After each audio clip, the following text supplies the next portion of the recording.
Hey guys, so I recently upgraded the audio system in my travel trailer, and I thought I'd make a quick video about it to help you do the same. So, what I had in here before, and probably what a lot of you guys had, was something similar to this Jensen JWM40 head unit made for RVs and marine applications. It's actually not that different from a car audio unit. This thing isn't particularly fancy. It doesn't have a touchscreen. It does have a CD player, although I don't really own any CDs. In addition to that, this came with these really terrible speakers. They don't even have tweeters or anything. They're literally just these plastic pieces of garbage. So what I decided to do instead was get myself a standard car head unit.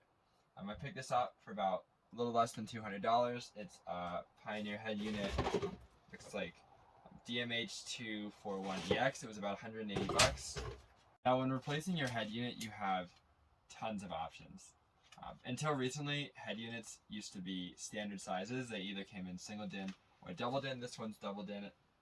It's a little bit taller, and it's just the size that I liked. You can get them with all sorts of features depending on how much you want to spend. Jensen is a reputable brand, but I'll be honest, this did not give me a very great experience.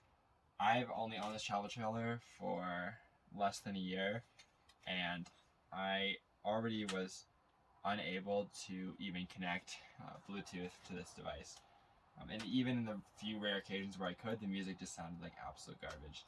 Some of that is the speakers, but some of it's definitely the head unit. So that's why I wanted to replace it. So it ended up only being a little bit bigger than the hole I had. I just took a Dremel tool and created a little bit more space. It was a super easy job. I know it doesn't look the best, but I didn't really care that much. So it's pretty much plug and play, and I'll show you how I installed it. Okay, so I'll do my best to show you guys how exactly I installed it while holding the camera with the other hand. So the only thing you'll need in addition to your head unit is some sort of mounting bracket. So this one, I just pulled a random one off the internet. I think this one was for early 2000 Chevys, but basically you just need something that has these tabs on the side so that you can mount it up. These mounts only cost about 10 bucks. You can get them on Amazon. They come in all different shapes and sizes, and they all pretty much screw on using these things on the side with the provided bolts. So just make sure you get one that has tabs and that has enough clearance for whatever space you're putting it into. Now when you take this out, what you're going to see is, most important thing is that all your wiring goes into your wiring harness here. Now the good news is, if we take a look at our other wiring harness, it's essentially identical.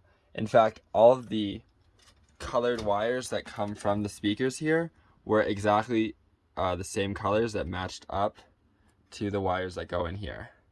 Now I know this looks a little intimidating, but it's actually a pretty easy job. All you're going to do is you're going to identify your speaker wires that come into the back of your unit. So in this case, there were a total of 8 wires. You have your front right positive, front right negative, front left positive, front left negative, rear right positive, rear right negative, and rear left positive, rear left negative. You're gonna attach them to the appropriate lines. All of these are listed in the manual. It's pretty clear, but they're also color coded, and you can see that negative wires will have black stripes, so this is purple with a black stripe for the negative, and the corresponding one is just purple. Same thing for the green, the white, the gray, all the way around. Pretty easy job. All you do is you disconnect the original wire that was into your head unit, and you connect the new wire into your new head unit. You can do this a variety of ways. I chose these crimps, but you could really use anything that you wanted. Even a couple of them I kind of just put a butt splice connector in there. And then if you want to get fancy with it, like for example, my TV had these audio wires running through. So I bought this little adapter and plugged it into the aux, and now I can use it for my TV system. This was the original antenna that came with it, so I could play radio, and there's even a microphone so I can take phone calls. I didn't have to plug in any of the extra things, but there was an extra wiring harness if you wanted to add a subwoofer or a preamp or something like that, but it's not really necessary. So as I mentioned before, the biggest issue with putting in a car head unit is that you no longer have zones. But there is a way to get around this, and that's, if you're familiar on your car with the fade function. All I did was I took the 2 wires inside and wired those as my front speakers, and the 2 wires outside and wired them as my rear speakers. And now when I want to play music only indoors, I simply fade it all the way to the front, and when I want to play it outdoors, I can put it to the back, or I can put it somewhere in the middle. The other thing I changed was these 2 ceiling speakers. I got these new Kenwood standard 4.5-inch size speakers. They're literally a drop-in replacement. I did have to drill new holes, but I didn't have to cut anything out. It was super easy to put in. All you have to do is put in the 2 wires, the positive, the negative, and you're good to go. These speakers were, for the set of 2, were only $38 on Amazon, and they are monumentally better. Now, of course, they're not the best speakers in the world, but you can spend as much as you want on your. This is a super easy wiring job. If you don't know much about electronics, this is a really great place to start.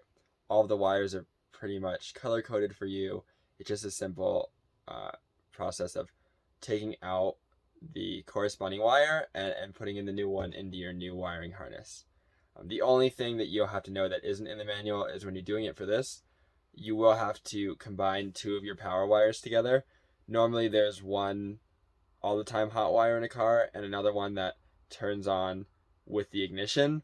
Because you don't have an ignition, assuming you're putting it in a travel trailer, you'll have to splice those wires together so that your device can always turn on regardless of the ignition status. So I want to close this video by saying this is a super easy project. Anybody can do it. It's a great place to start if you want to start making upgrades to your travel trailer or RV. It's not that expensive. You can spend as little or as much as you want. And it's a pretty noticeable and immediate plug and play project.